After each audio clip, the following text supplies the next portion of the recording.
السلام علیکم دوستو، وہ دن تھے جب زمین لرز اٹھی ظلم کی چیخوں سے، جب امت مسلمہ محمد صلی اللہ علیہ وآلہ وسلم کے خیمے بکھر چکے تھے، جب بغداد کی گلیوں میں علم کی جگہ خون بہہ رہا تھا اور اسلام کی سلطنت خاک میں مل رہی تھی۔ اس اندھیرے میں ایک اناطولیہ کی پہاڑوں کے درمیان ایک ننھا سا قبیلہ اللہ کے نام پر کھڑا ہوا، نہ لشکر نہ خزانہ، بس ایمان، یقین اور تلوار کے عزم۔ وہ قبیلہ کائی کہلاتا تھا اور ان کے درمیان ایک جوان مرد، عثمان بن ارطغرل، جس نے تاریخ کا رخ بدل دیا، جس نے ایمان سے سلطنت کی بنیاد رکھی اور جس کے نام پر ایک ایسا عہد شروع ہوا جو 600 سال تک پوری دنیا پر چھایا رہا۔ یہ ہے اس سفر کی کہانی جہاں خوب حقیقت، جہاں ایمان نے سلطنت کو جنم دیا۔ عثمانی سلطنت کی بنیاد، ایمان سے تخت تک، خلافت عثمانیہ کا سفر کا پہلا باب۔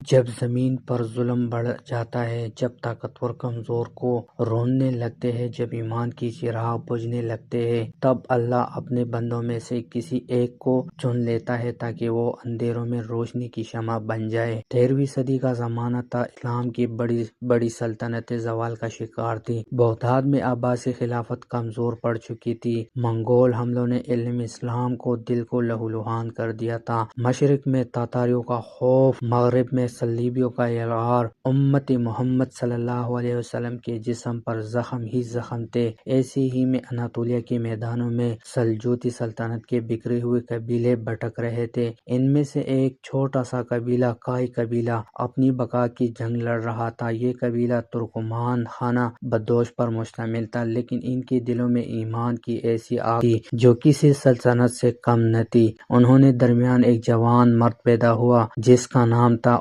عثمان بن ارطغرل، وہی عثمان جس کے نام سے بعد میں ایک ایسی سلطنت ابھری جو 6 صدیوں تک دنیا پر چھائی رہی۔ ارطغرل غازی عثمان کے والد ایک بہادر مجاہد تھے۔ انہوں نے سلجوقی سلطان علاء الدین کی خدمت میں رہ کر کی جنگیں لڑی تھی۔ ان کی بہادری اور وفاداری کے سبب سلطان نے انہیں اناطولیہ کے مغربی علاقے میں زمین عطا کی جہاں وہ اپنے قبیلے کے ساتھ آباد ہوئے۔ یہ علاقہ بازنطینی سرحدوں سے ملا ہوا تھا، ایک طرف عیسائی سلطنت، دوسری طرف چھوٹے چھوٹے مسلم امارات۔ یہ وہ مقام تھا جہاں ہر دن ایمان اور تلوار کے امتحان سے گزرنا پڑتا تھا۔ ارطغرل نے اپنے بیٹے عثمان کو بچپن ہی میں سکھایا کہ تلوار صرف لوہے کا ہتھیار نہیں بلکہ یہ ایمان کی امانت ہے۔ وہ کہا کرتے تھے، بیٹا انصاف کرو، کیونکہ انصاف وہ ستون ہے جس پر سلطنتیں کھڑی رہتی ہے، اور یاد رکھنا ظلم کی تخت جل یا بدر گر جایا کرتی ہے۔ جب ارطغرل نے دنیا سے رخصت لی تو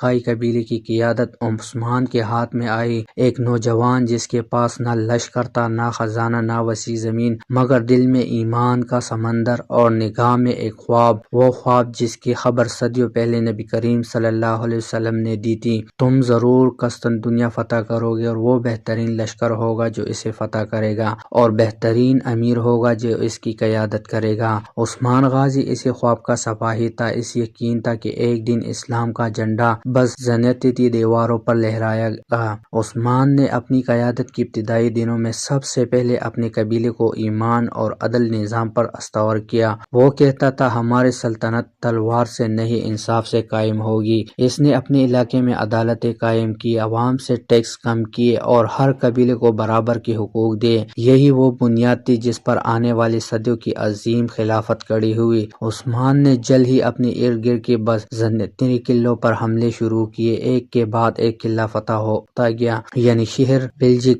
یا حصار، اور پھر وہ دن آیا جب اس نے اپنی سلطنت کا پہلا دارالحکومت سوگوت بنایا، ایک چھوٹا سا قصبہ، مگر یہی وہ جگہ تھی جہاں سے تاریخ کا سب سے طویل اسلامی دور شروع ہوا۔ عثمان کا انداز حکومت منفرد تھا۔ وہ نہ صرف سپہ سالار تھا بلکہ ایک درویش دل انسان بھی تھا۔ اس نے خیمے میں کبھی تلوار کی جھنکار سنائی دیتی تو کبھی صوفی بزرگوں گفتگو کی تلاوت وہ اکثر اپنے مشیر شیخ الادیب علی کے پاس جا کر نصیحت لیتا۔ ایک رات شیخ نے اس کے ایک خواب سنایا۔ خواب میں عمان کے سینے سے ایک درخت اگا جو زمین کے کناروں تک پھیل گیا۔ اس کے سائے میں دنیا کی سب لوگ جمع تھے۔ عثمان نے کہا، حضرت یہ خواب کیا معنی رکھتا ہے؟ شیخ نے جواب دیا، بیٹا اللہ تمہیں ایک ایسی سلطنت عطا کرے گا جو عدل اور ایمان پر قائم ہوگی۔ تمہاری نسل میں سے وہ بادشاہ آئے گے جو اسلام کا پرچم دنیا کے کناروں تک لے جائے گا۔ اسے خواب نے عثمان کے دل میں عزم ایمان کو اور مضبوط کر دیا۔ وہ جان گیا کہ یہ مخصوص قبیلے کی جنگ نہیں بلکہ ایک امت کی بقا کی جدوجہد ہے۔ عثمانی لشکر کی فتوحات بڑھنے لگے، بازنطینی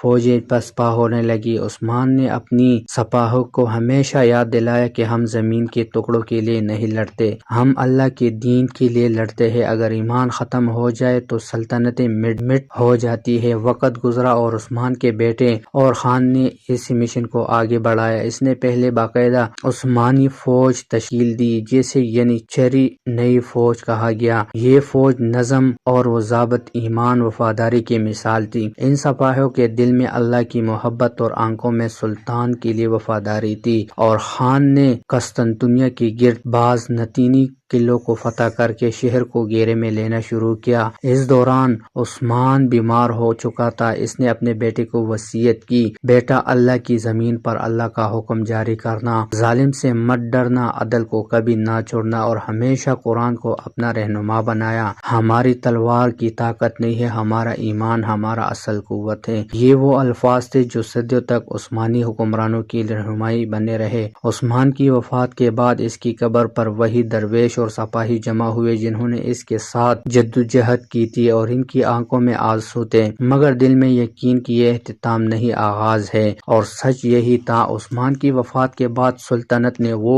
عروج دیکھا جس نے پوری دنیا کو حیران کر دیا۔ چند دہائیوں میں عثمانیوں نے اناطولیہ سے لے کر بلقان تک فتوحات حاصل کر لیے، اور پھر ایک دن عثمان کے خواب کا پہلا باب کھلا، قسطنطنیہ کے دروازے پر اسلام کا پرچم لہرایا۔ یہ تھی بنیاد ایک ایسی شخص کی جو نہ بادشاہ تھا نہ شہزادہ بلکہ ایک مومن جس نے ایمان سے سلطنت بنائی اور عدل سے اسے قائم رکھا۔ خلافت عثمانیہ کی کہانی یہی پیغام دیتی ہے کہ جب ایمان تلوار کا رہنا بنے تو قبیلہ بھی خلافت بن جاتا ہے، اور جب عدل دلوں میں پر حکومت کرے تو سرحدیں خود بڑھنے لگتی ہے۔ یہ کہانی ایک فرد کی نہیں، یہ ایک امت کی بیداری ہونے کی کہانی ہے۔ عثمان کی قدموں میں جو سفر شروع ہوا وہ 600 سال بعد خلافت کے خاتمے تک چلا، لیکن آغاز ہمیشہ یاد رکھنے کے لائق ہوتا ہے کیونکہ یہ وہی بنیاد تھی جو